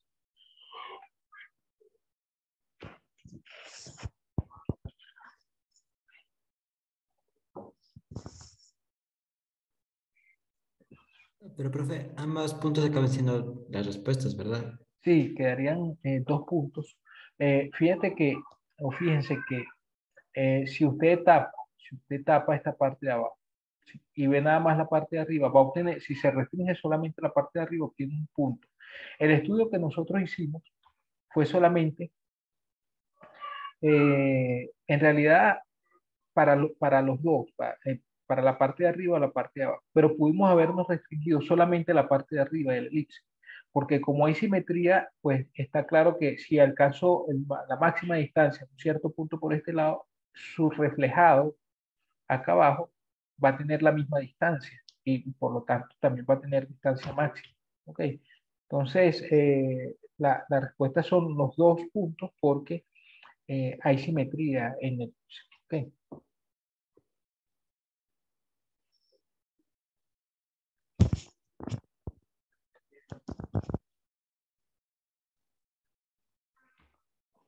Vamos a ver este otro problema. Y en esta presentación yo hice como 5 problemas o 6 problemas, no recuerdo. Vamos a ver este otro problema. Aquí tenemos eh, queremos hacer una caja, ¿sí? De base cuadrada, ¿sí? Y se cuenta con 1200 centímetros cuadrados de material para hacer esa caja. con base cuadrada y la parte superior abierta, ¿sí? Es decir, una caja de este estilo en donde la parte de arriba no tiene tapa, no hay tapa en la parte de arriba. Es decir, que el material que vamos a usar para diseñar, ¿Quieren ir al seminario? el material que vamos a usar para diseñar esta caja va a usarse únicamente para cubrir la parte lateral de la caja y la base, porque la parte de arriba, según lo que dice esto, está abierta. ¿Okay? Entonces, voy a leer el enunciado tal cual. Si se cuenta con 1200 centímetros cuadrados de material para hacer una caja con base cuadrada y la parte superior abierta, encuentre el volumen máximo posible de la caja. Fíjense que en este caso me están dando datos que son importantes. Lo primero, la cantidad de material, es decir, el área comprendida por todo el material que tengo, es 1200 centímetros cuadrados de área. ¿Okay? Ese es el material con el que cuento, el material de cartón o lo que sea que tenga. ¿Okay? Después, la base de esa caja es cuadrada. Entonces, eso quiere decir que los 4 lados de esta base son iguales. ¿Ok? La parte superior está abierta. No necesito usar material para cubrir la parte de arriba. Y finalmente me piden hallar el volumen máximo. Entonces, eh, digamos que me está contestando varias cosas de una vez, solamente leer el enunciado. ¿Ok? En principio, el paso 1, las características de la caja que debemos construir es lo que debemos notar. Debemos ver qué cosa es la que vamos a construir, qué forma. Ella tiene base cuadrada, ese es un dato dado por el enunciado, y además tiene 5 caras solamente. No está esto que se llama un paralelepípedo, ¿sí? O una caja rectangular, como quieran llamarle, una figura que está cubierta solo por 5 lados. El sexto lado, que es la cara superior, no está cubierta. Entonces tiene solo 5 caras cubiertas, debido a que la parte superior está abierta. ¿Ok? Ahora hacemos un dibujo. Este es nuestro dibujo. Y ponemos nombre. Como una cosa, hay que adelantarse un poco, digamos, a los acontecimientos, por decirlo de alguna manera, para saber cuáles son los nombres, cuáles son eh, las variables representativas. ¿Sí? A mí me están pidiendo encontrar el volumen máximo posible de la caja. ¿Cómo se encuentra el volumen de de un paralelepípedo, de una caja de este tipo? Se encuentra simplemente multiplicando el área de la base por la altura. Así es como se calcula el volumen de esto. ¿Ok? Ahora bien, para poder dar nombre a las variables El área de representativas, la base por la altura. sí, ese es el volumen de la caja. Sería x cuadrado por y. Sí, exactamente. Entonces aquí el asunto es que yo necesito decir cómo calculo el área de la base y quién es la altura. Por eso en este paso, una de las variables representativas es la altura y a esa le llamo y. ¿Ok? Y otra de las variables representativas es la longitud Disculpen que se fue el internet por un momento. Ok, estaba diciendo que una de las bases, una de las variables representativas es la altura, por eso le doy un nombre, lo llamo y. Y la otra variable representativa es uno de los lados de la base. ¿Por qué solamente uno de los lados? Porque como la base es cuadrada, entonces basta con decir, con ponerle nombre a un lado, porque todos los lados, los demás lados son iguales, que tienen la misma longitud. Entonces llamamos X a la longitud de cualquiera de los lados de la base cuadrada, es la misma longitud en cualquier caso, y Y a la altura, o I, si quieren decirle a la altura de esta caja. ¿Okay? Eso nos da para escribir lo que sigue. En el paso 3, como la parte, fíjense, en el paso 3 tenemos que establecer las relaciones que hay entre las variables. ¿Okay? Miren lo que pasa en este caso. En este caso, nosotros sabemos que para construir esta caja necesito cubrir solamente 5 caras, porque la parte superior no va a estar cubierta. Entonces, para cubrir estas 5 caras, necesito la cara de abajo, ¿sí? La cara de abajo tiene área X cuadrado. Y necesito las 4 caras laterales, ¿sí? Las caras laterales tienen, como si ustedes ven la figura, las caras laterales tienen área X por Y, ¿sí? Pero son 4. Entonces, el área de esas 4 caras laterales en conjunto es 4X por Y. Eso quiere decir que al sumar el área de las caras laterales y el área de la base, eso tiene que dar en total los 1200 centímetros cuadrados de material que puedo usar. Esa es la razón por la que aquí yo tengo X cuadrado más 4X por Y igual a 1200. ¿Okay? Tenemos solo 5 caras en las que utilizaremos todo el material de 1200 centímetros cuadrados para elaborar la caja, ¿sí? Debido a que la base tiene área X cuadrado por ser un cuadrado del lado X y las 4 caras laterales tienen área X por Y, ¿sí? Por ser un rectángulo de lados X e Y, tenemos que esa suma, la suma de las áreas de las 5 caras que van a ir cubiertas, tiene que dar 1200. La suma de esas 5 caras es el área de la base, que es X cuadrado, más 4 veces X por Y, que sería el área de cada cara lateral. Como son 4, cada cara lateral tiene área X por Y, tenemos 4X por Y. Eso da 1200 y de allí puedo despejar, por ejemplo, el más fácil de despejar entre las dos variables X e Y acá es el Y. El más fácil de despejar es Y. Y despejo Y, obtengo esto. ¿Eso está claro?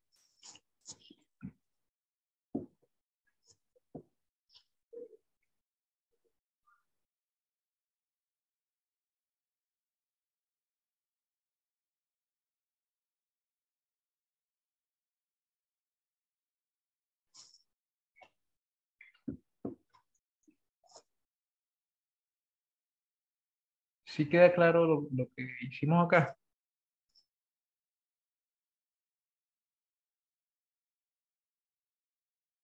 Sí, profe.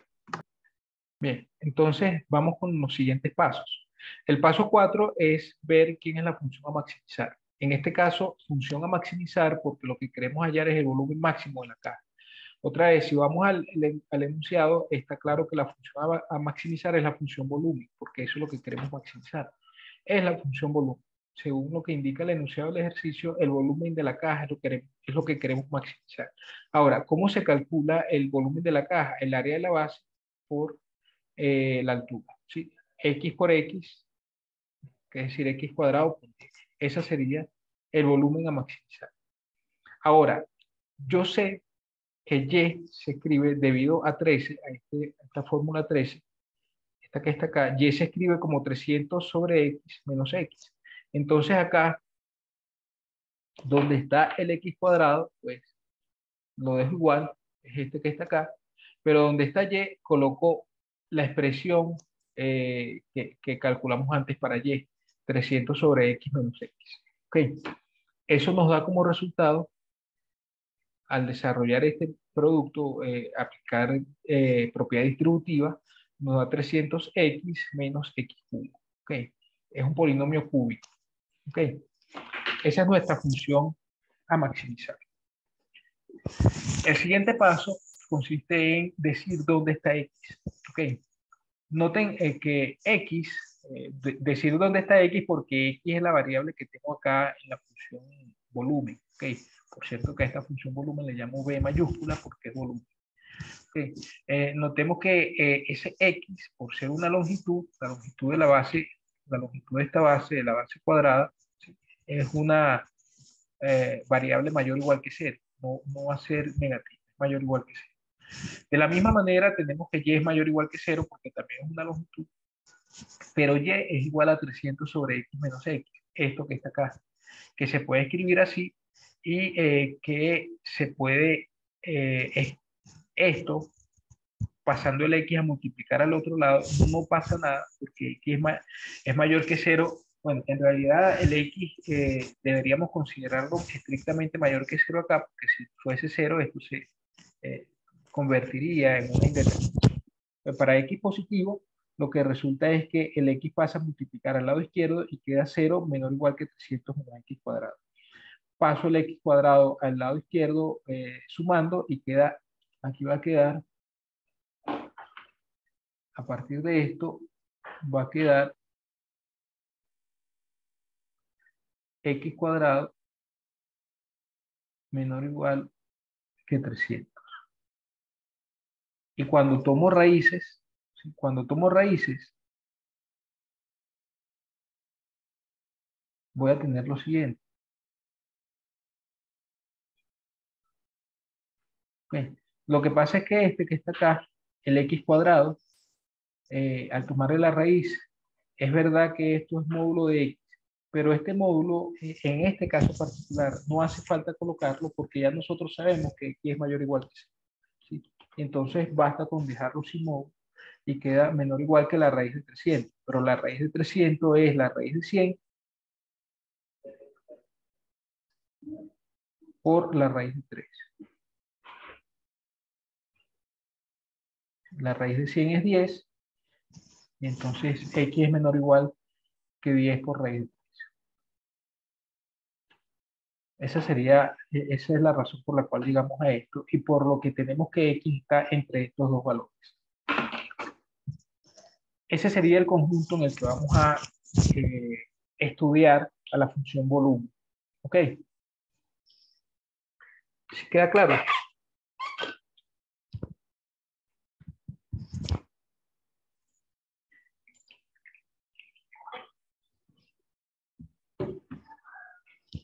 Bueno, como último paso, vamos a ver quiénes son los máximos y mínimos de esta función. Bueno, en realidad nos interesa solo el máximo. Hallamos los puntos críticos. Para lograr eso hallamos los puntos críticos. Es decir, derivamos esta función. La derivada de esta función es 300 menos 3x cuadrado. Esto que está acá. Eso nos lleva a que x cuadrado es igual a 100 en el caso en el que esa derivada sea 0. Y por lo tanto x igual a 10. En realidad va a ser x igual a más o menos 10, pero como estamos considerando solamente los puntos dentro de este intervalo, x es solamente 10. ¿Ok? Además, cuando calcula b segunda, si usted, para usar el criterio de la segunda derivada, si usted toma esta derivada y calcula la derivada segunda, va a tener b segunda igual a menos 6x. Y si evalúa esa derivada en el 10, en el punto crítico que obtuvimos, eso da menos 60. Así que el criterio de la segunda derivada para extremos locales dice que B alcanza su máximo local, un máximo local, cuando X vale 10. ¿Sí? Y en ese caso, en el caso en el que X valga 10, recuerden que así se calculaba Y mediante la fórmula 13. Entonces, si x vale 10, usted coloca 10 acá donde está x, va a ser 300 sobre 10, es 30, menos 10, da 20. ¿Okay? Eso es el valor de y, en el caso en el que x valga 10. Por otro lado, es evidente, y saque la cuenta para que así lo vea, que si usted evalúa la función volumen en estos puntos, esta función volumen 300x menos x cubo, la evalúa en 0, esto da 0, y si la evalúa en 10 raíz de 3, también da 0. Entonces, es evidente que esto es 0, así que el método del intervalo cerrado implica que B alcanza su máximo valor cuando X vale 10 y cuando Y vale 20. En ese caso, el volumen va a ser X cuadrado, que es 100, por 20, que es 2000. Ese va a ser el volumen máximo de la caja, cuando X vale 10 y Y vale 20.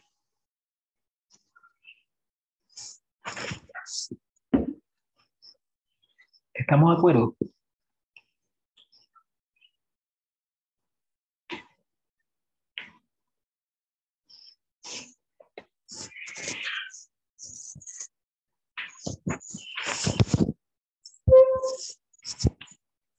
Bueno, y hay un último ejemplo en esta presentación de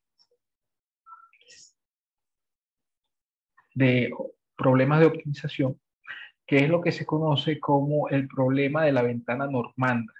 Yo comenté sobre ese problema en alguna de las clases anteriores. La idea de este problema es la siguiente. Una ventana normanda tiene forma de rectángulo rematado por un semicírculo. Okay. Tiene la forma de abajo un rectángulo y la parte de arriba un semicírculo. Así es, esta es la forma que tienen esta ventana normal.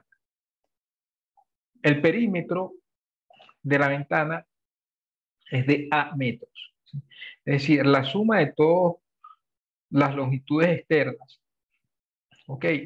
De la ventana es A metros.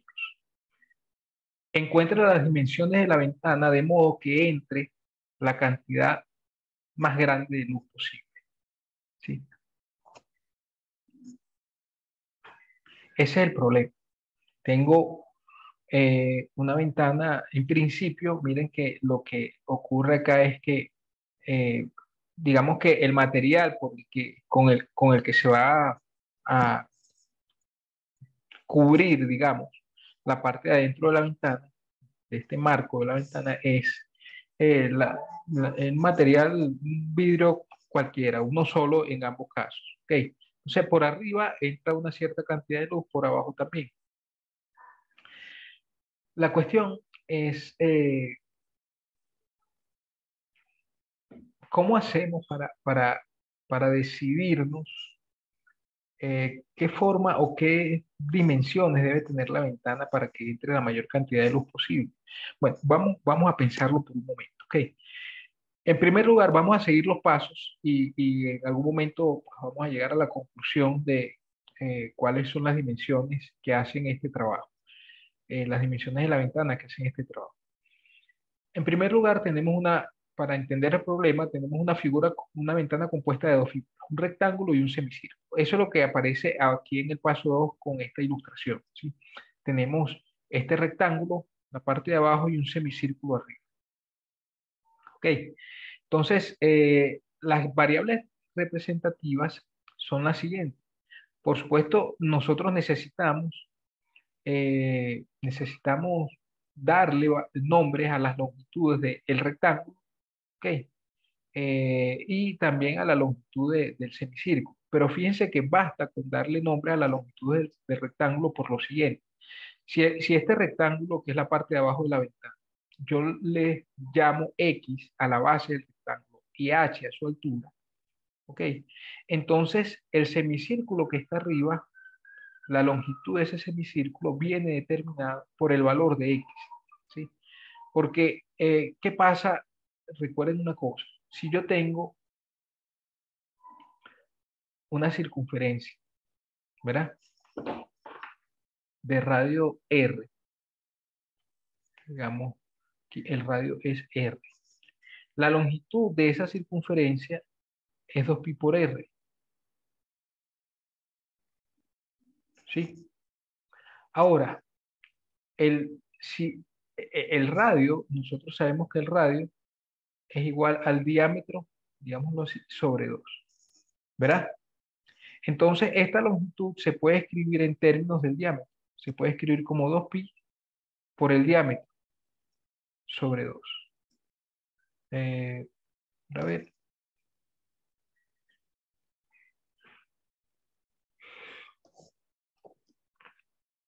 Así es. Esa sería la longitud. Ah, puse 4, debo poner 2. Ok. Eso que da como resultado, da pi por el diámetro, ¿verdad? Esta es la longitud de todo el círculo, o de toda la circunferencia. Esa es la longitud de la circunferencia, pi por el diámetro. Pero a nosotros nos interesa únicamente lo que pasa, nos interesa solamente la longitud de media circunferencia, no de toda. De manera que la longitud de la media circunferencia va a ser pi por el diámetro entre 2, la mitad de esa longitud completa, ¿verdad?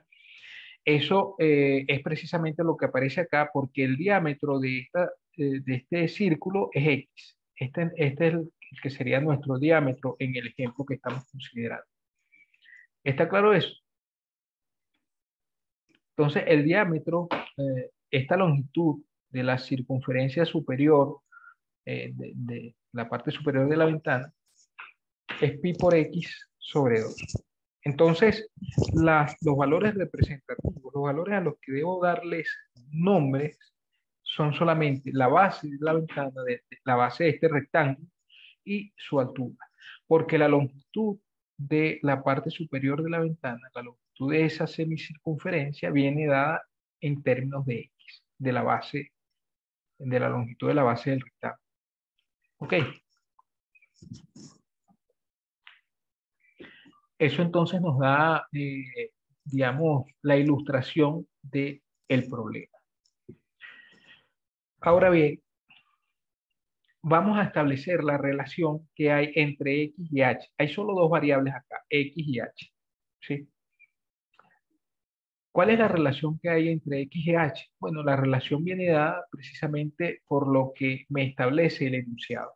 En el enunciado se dice, si el perímetro de la ventana es a metros, es decir, la longitud de todo esto, voy a trazarlo con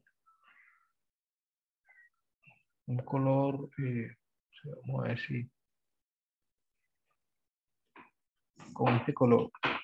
La longitud de la ventana, estamos refiriendo a esta parte, toda esta parte y todo esto que está aquí arriba. Es todo el exterior de la ventana, ¿sí? La longitud de eso es igual a metros. Ese es el perímetro. El borde, la longitud del borde de la ventana. Está claro que el borde de la ventana tiene longitud h más x más h más este borde superior, que es pi por x sobre 2. Entonces, cuando usted suma eso, cuando usted suma h más x más h, y le suma el borde superior, que es pi por x sobre 2, entonces eso da como resultado todo el perímetro de la ventana. Y ese perímetro tiene que ser igual a, que eso es lo que dice el enunciado. El enunciado se establece que el perímetro de la ventana es de a metros. Entonces, la suma de todas esas longitudes tiene que ser a. Pero la suma de esas longitudes es igual a x, este x que está acá, h más h da 2h, que es esto, y pi por x sobre 2, que es esto. ¿Okay? Entonces, esa es la relación que existe entre, entre x y h. Esta relación que está acá. De aquí podemos despejar h o podemos despejar x. El más sencillo para despejar es h. Simplemente este x y este pi x sobre 2 lo pasamos al otro lado restando, pero lo escribimos así. ¿Okay? Y el 2 del h se pasa a dividir. O sea, lo que quiero decir aquí es que es una cuenta sencilla, ¿no? Simplemente 2h sería igual a ¿qué cosa? A menos, fíjense que al juntar estos dos, si usted junta esos dos, ¿qué cosa tiene? Tiene que es 1 más pi medios, o si quieren lo escribimos así para pi medios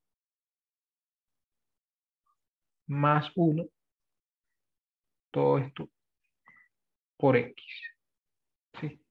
Juntar este y este es obtener este resultado. Entonces, este a va a quedar, a este a se le va a restar este valor, pi medios más 1 por x. Y finalmente este 2 pasa a dividir al otro lado y va a quedar a medios, que es este que está acá, y va a quedar esto entre 2, que sería pi cuartos más 1 medio. ¿Okay? Todo eso multiplicando a x. Es un despeje sencillo que hay que hacer ahí, que es lo que acabo de hacer. Y se obtiene que h vale. ¿Okay? Ahora bien, vamos a ver qué es lo que debemos maximizar. El enunciado del problema dice que debemos encontrar las dimensiones de la ventana de modo que entre la cantidad más grande de ellos. ¿Qué es lo que tiene que entrar? ¿Qué es lo que debemos maximizar según esto? Bueno, hay que pensarlo por un momento. Tenemos que ver las dimensiones de la ventana de modo que la cantidad de luz que entre sea la más grande posible. ¿Cómo cree usted que entraría la mayor cantidad de luz posible? ¿Bajo qué condiciones cree usted que eso pasaría? ¿Alguno me puede decir? Por el área tal vez. Claro, si ustedes hacen que el área de esta ventana sea la más grande posible, es decir, abarca el mayor espacio posible, digámoslo así, en el plano, entonces la cantidad de luz va a ser la más grande posible. De manera que, a pesar de que no está dicho explícitamente qué función es la que debemos maximizar, en el enunciado no se dice de forma explícita, se deduce a partir del enunciado que para que la cantidad de luz que entra por la ventana sea la mayor posible, el área que abarca esa ventana debe ser la mayor posible. De tal manera que lo que debemos maximizar es la función área. ¿Sí? Notemos que la ventana que dejará entrar la mayor cantidad de luz posible es aquella en donde su área es máxima. ¿Ok? Por lo que la función que debemos maximizar es la función área. ¿Y cuál es la función área? Bueno, vamos a calcular el área ahora de esto. ¿Cómo se calcula el área de esto? Se calcula como el área de esta parte más el área de esta otra. El área de esta parte es directa, ¿no? Eso es X multiplicando a H. Y el área de esta otra, bueno, si yo tengo, miren, el radio de este círculo, el radio es X sobre 2, ¿verdad? Porque el diámetro es X. Entonces el radio es X sobre 2.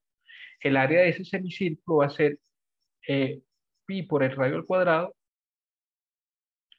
la mitad de eso, porque el área del círculo completo es pi por r cuadrado, pero como esto es un semicírculo, la mitad, tenemos esto. Eso quiere decir que esto va a ser pi multiplicando a r cuadrado. Si r es esto, r cuadrado es x cuadrado sobre 4, ¿verdad? Entonces va a ser pi por x cuadrado sobre 4 y todo esto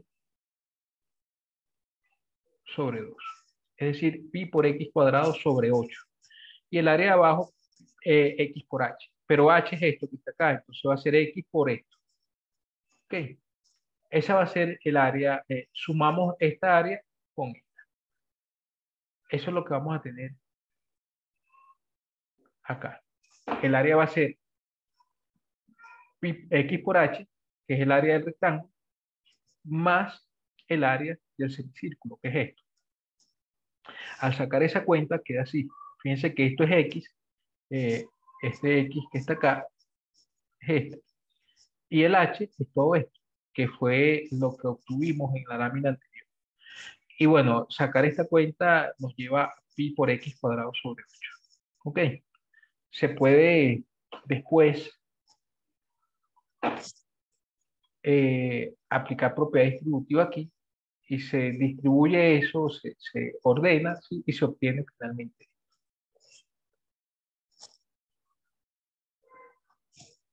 Esa es mi función área. Y es la función que debemos maximizar. ¿Queda claro esto?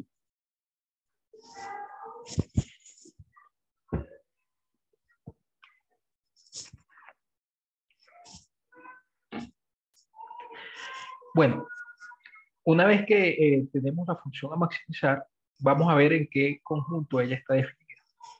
Primero, es decir, para qué valores de x esta función debe estar restringida. Lo primero es que x es mayor o igual que 0, porque es una longitud. Y después, como h también es mayor o igual que 0, por ser también una longitud, y h se escribe de esta manera, cuando usted despeja x de acá, obtiene que x es menor o igual que 2a sobre pi más 2. ¿Ok? Aquí el x lo despeja simplemente pasando todo esto a sumar al otro lado. ¿Ok? Y el pi cuartos más un medio pasa a dividir al otro lado y queda así. Es decir, que x pertenece a este intervalo y es aquí donde vamos a considerar a la función área. Último paso es tomar la función área, calcular sus puntos críticos, es decir, ver dónde A' es 0. A', la derivada de esto, por supuesto, es A medios menos esto multiplicado por 2x. que sería esto que está acá. Igualamos eso a 0 y despejamos x, y x es 2a sobre pi más 4. ¿Ok? Ese es el único punto crítico que tiene esta función. Y si hacemos el uso del método del intervalo cerrado, tendríamos que evaluar a en los extremos, ¿sí? Pero antes de eso, permítame notar que si yo calculo ahora la derivada segunda, esta es la derivada primera. Si calculamos la derivada segunda es este valor. ¿Ok? Y eso es negativo. Eso quiere decir que el punto crítico que calculamos antes es el máximo, es un máximo local, pero además de la función a en ese intervalo. Pero además, si usted evalúa a en los extremos del intervalo, en este punto, el 0, recuerden que los extremos del intervalo son 0 y 2a sobre pi más 2. Si evalúa a en esos extremos, eso da 0. Y eso, junto con lo que acabamos de ver, nos dice que el máximo valor lo alcanza justamente cuando x es esto. ¿Ok? Este x, este valor de x pertenece a este intervalo. ¿Sí? Y entonces, digamos que conseguimos el máximo valor dentro del intervalo. Y por otro lado, para ese valor de x, cuando usted calcula h, recuerden ustedes que h viene dado por medio de esta fórmula 15. Cuando usted sustituye el valor de x que acabamos de obtener ahí, este valor de x en ese h, tiene esto, y h va a ser este valor. ¿Ok? Estas son los valores, las dimensiones de la ventana que hacen a la ventana normanda de área máxima y por lo tanto que deja entrar la máxima cantidad de luz posible. ¿Ok? Esta sería la situación de esa ventana normanda. Cuando h es este valor y cuando pi es x es este valor. En ese caso, esta ventana va a tener área máxima y va a dejar entrar la mayor cantidad de luz posible. ¿Ok? Y así se resuelve el problema, que es un problema de bastante, bueno, bastante es un decir, pero la verdad es que eso es relativo, pero dentro de los círculos, digamos, donde la gente conoce de problemas de este tipo de optimización usando la derivada, es un problema bastante conocido. ¿Okay? Bueno, eso termina este tema. Aquí yo les dejo varios problemas de optimización. Traten de resolver esos problemas, los ejercicios propuestos. ¿Alguna duda con respecto a eso?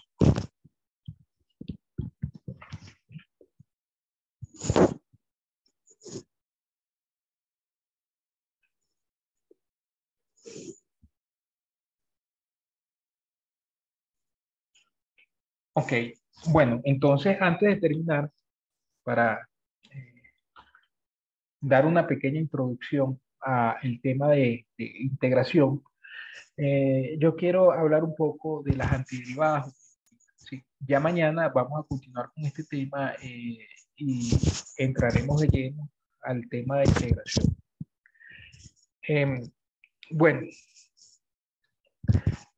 una antiderivada primitiva de una función f va a ser una función con unas ciertas características que satisface esencialmente esta igualdad.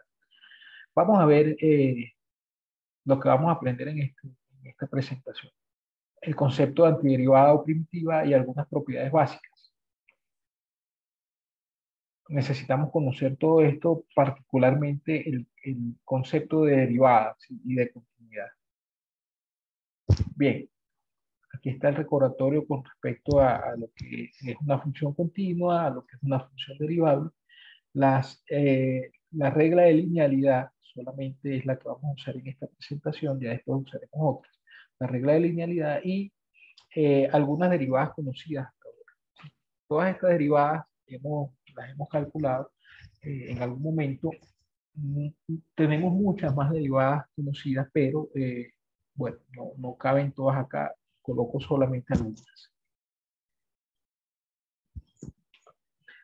La definición de una antiderivada primitiva es muy sencilla. Vamos a considerar una función f minúscula, aquí vamos a hablar de minúsculas y mayúsculas, f minúscula definida en un intervalo AB cerrado, de AB en R, continua en ese intervalo cerrado. Y vamos a decir que una función f mayúscula definida sobre ese mismo intervalo cerrado es una antiderivada o una primitiva de f en el intervalo cerrado si ocurren estas tres condiciones.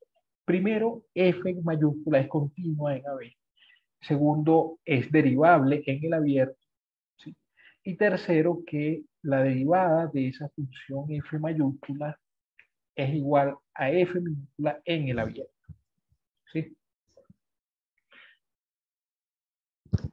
A esto se le suele llamar, a esta f mayúscula se le suele llamar fíjense que aquí en la definición yo le uso el artículo una en lugar de la antiderivada, porque en realidad vamos a ver que si hay una antiderivada, de hecho hay infinitas.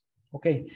Entonces, a esto se le llama una antiderivada o una primitiva de f, porque si uno lo piensa por un momento, la idea es la siguiente. Si uno lo piensa por un momento, cuando uno tiene una función f, digamos, la derivada nos devuelve f', ¿sí? Pero en realidad lo que yo necesito no es derivar, sino que más bien necesito conseguir otra función f mayúscula tal que cuando a esta la derive, me da la f. ¿Ok? Eso lo que significa es que en lugar de derivar la f, lo que estoy es viendo de dónde proviene la f. Ok, estoy en un sentido, estoy antiderivando, porque ya no es una derivada, ya no va en este sentido, sino que más bien va en este otro. Ok, en el sentido contrario. Y por esa razón, uno a esto le llama antiderivada, ¿sí? Porque básicamente lo que hace es ir no en el sentido de derivar, sino en el sentido de antiderivar, de ir para atrás. ¿Ok? Eso por un lado. ¿Sí? Pero también se le llama primitiva por la siguiente razón, o por lo menos yo lo veo así. Yo suelo decir esto, digamos, porque es una terminología bastante usada en términos históricos. Es usada en términos históricos lo siguiente. Cuando, cuando se habla de nuestros antepasados, pero quiero decir ancestrales muy atrás, estamos hablando de los neandertales o, o otros seres prehistóricos. Em, a los primeros hombres se les suele llamar los hombres primitivos. ¿Sí? En la iglesia, cuando uno habla de la primera iglesia después de Cristo, los primeros años después de la muerte de Cristo, eh, a esa iglesia se le suele llamar la iglesia primitiva. Y así sucesivamente, ¿no? Este término primitivo se suele usar cuando uno se refiere a de dónde provienen, digamos, ciertas entidades, por decirlo de alguna manera. ¿Okay? Entonces, en ese sentido, a esta F se le llama primitiva de la F minúscula porque la F minúscula proviene de la F mayúscula. ¿Okay? Entonces, esa es otra terminología también usada por esa razón.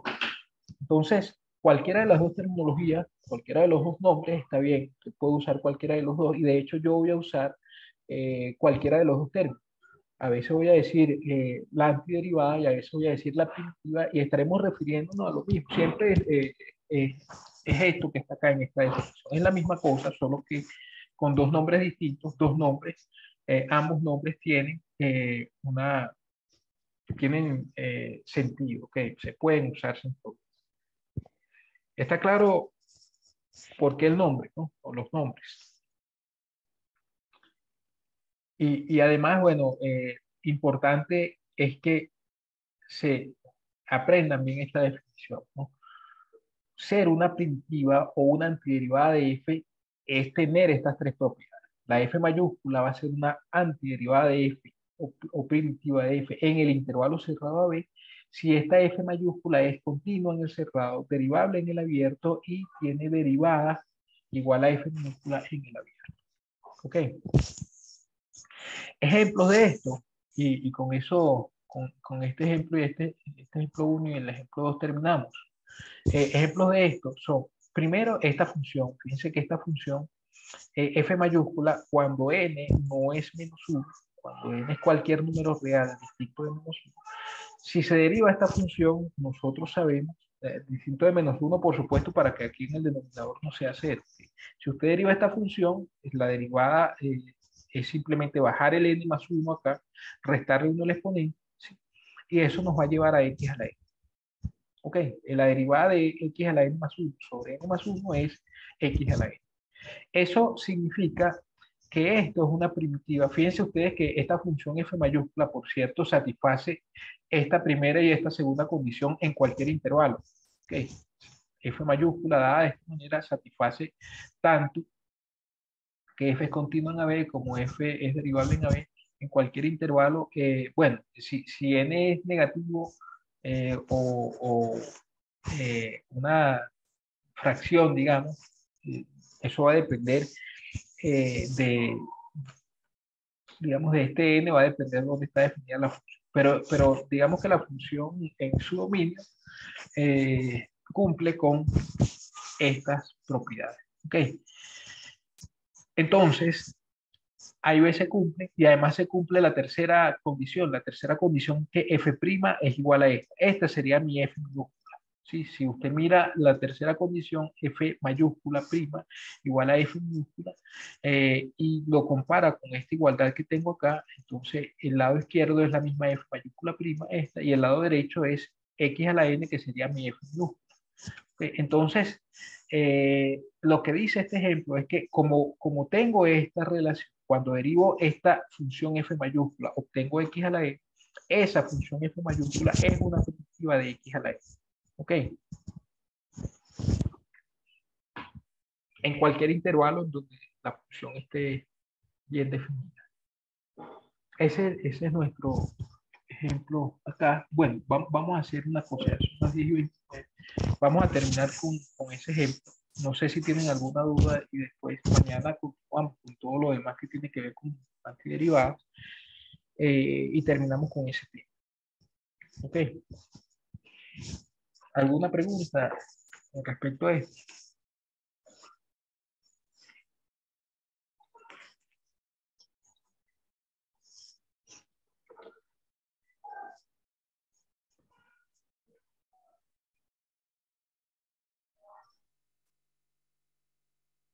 Bueno, si no hay preguntas, voy a detener la grabación en este momento